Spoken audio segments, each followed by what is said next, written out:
से sentence start करना आता है तो मुझे पैसिव की ज़रूरत नहीं है। कभी कभी कर्ता हमें दिया ही नहीं होता, ये ज़रूरी ही नहीं होता, तो उसमें हम एक्टिव लगाएंगे तो हम अपनी बात को ठीक से नहीं बोल पाएंगे। अब इसी सीन को मैं पैसिव से डिस्क्राइब करती हूँ।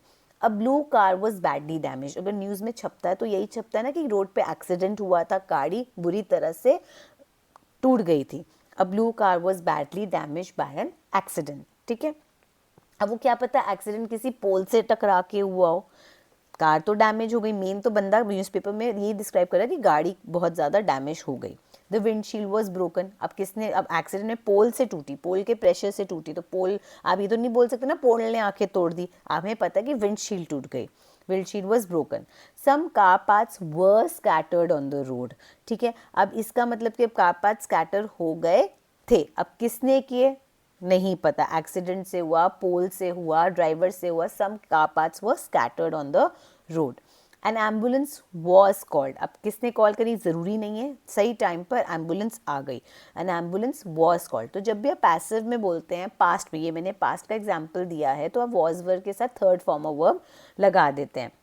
यहाँ आ जाते हैं आपकी ऑब्जेक्ट जिस पे काम हुआ, अब इस पे हुआ ब्लू कार, उस पे क्या काम हुआ, इट वॉज बैडली डैमेज्ड, वो पूरी तरह से नष्ट हो गई।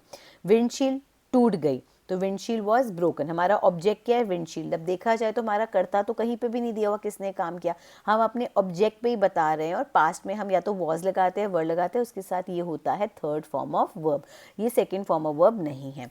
अगर आपको एक्टिव पैसिव समझना है तो इसी से रिलेटेड आप मेरी एक्टिव पैसिव की वीडियो देख सकते हैं। सम car parts were scattered, again car parts पे काम हुआ, वो बिखर गए, ठीक है। एम्बुलेंस पे काम हुआ, it was called, okay. Many people वो गैदर्ड, मतलब बहुत सारे लोग इकट्ठे हो गए, ठीक है। तो ये हो गया आपका, ये सब काम आपका हुआ। द रोड वॉज ब्लॉक्ड, मतलब किसने किया नहीं पता, रोड पे क्या काम हुआ, it was blocked for some time. तो अगर हम पैसिव में बोल रहे तो हमने वॉज वर्ब के साथ थर्ड फॉर्म ऑफ वर्ब लगा दिया, और आगे हमने अपना ऑब्जेक्ट लगा दिया जिस पे काम हुआ। अब जैसे जैसे कमरा सजाया गया, तो काम किस पे हुआ, कमरा पे। द रूम, पास्ट में बात करें तो द रूम वॉज डेकोरेटेड, कमरा सजाया गया। अगर आप ऐसे लिखेंगे तो आप अपनी चीज़ को और ब्यूटीफुली कह सकते हैं। अगर आप कहो समवन डेकोरेटेड द रूम, वो बहुत अजीब साउंड करता है, लेकिन जैसे ही मैं बोलूँ द रूम वॉज डेकोरेटेड, पता लगता है हाँ एक काम हो गया। तो दोनों ही वॉइस इंग्लिश में उतनी ही ज़रूरी होती हैं।